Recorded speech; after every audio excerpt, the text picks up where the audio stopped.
In WHO, we deal with statistics, but behind every statistic, there are the human being. The people that are lost to road traffic accidents are normally young people. I mean, it's not just the individual that suffer, but also their family, their relatives.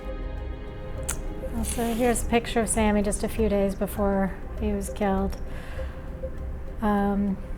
He was a great kid. He wanted to make the world a better place, and he didn't get the chance.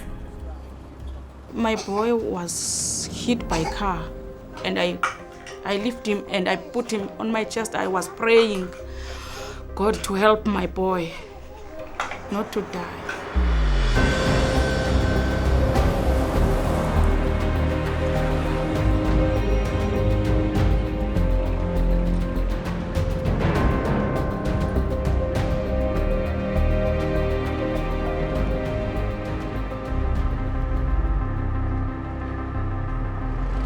You can see all around me there is an explosion of vehicles with cars, motorcycles, trucks. And now we are approaching the school where in 10 minutes things are going to change very, very dramatically.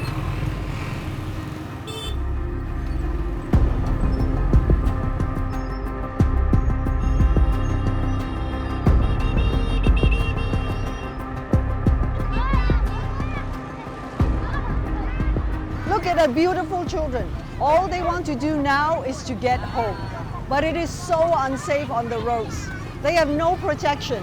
They have no safety helmets. They have no pedestrian crossing. They have no sidewalks. And every day, twice a day, they have to do this.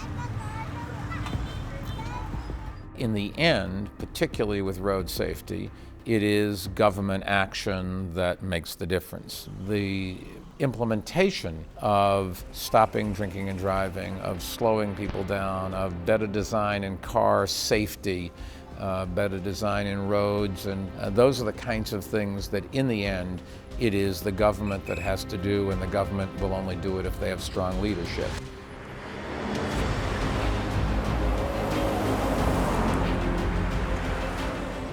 This report and the data are very important tools for decision making and action. And we must never forget that behind those numbers is a person and a tragedy. The Global Status Report on Road Safety shows us that every year 1,250,000 people die on the world's road. Most of them, 90%, in developing countries, many of them being young. Road traffic crashes is the leading cause of death for young people. And half of them being pedestrians, cyclists, motorcyclists, or users of public transportation, people outside the car.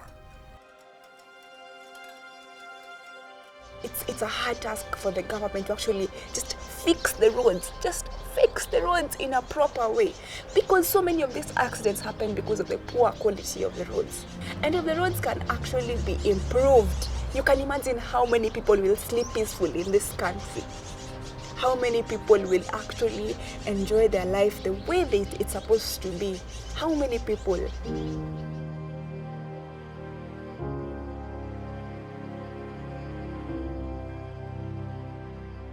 We've had a real journey to get to where we are today at this Brasilia high-level conference.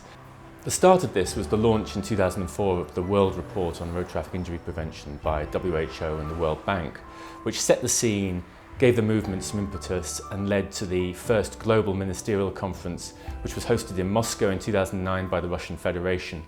That groundbreaking conference led to the launch of the Decade of Action, approved by the United Nations General Assembly in 2010.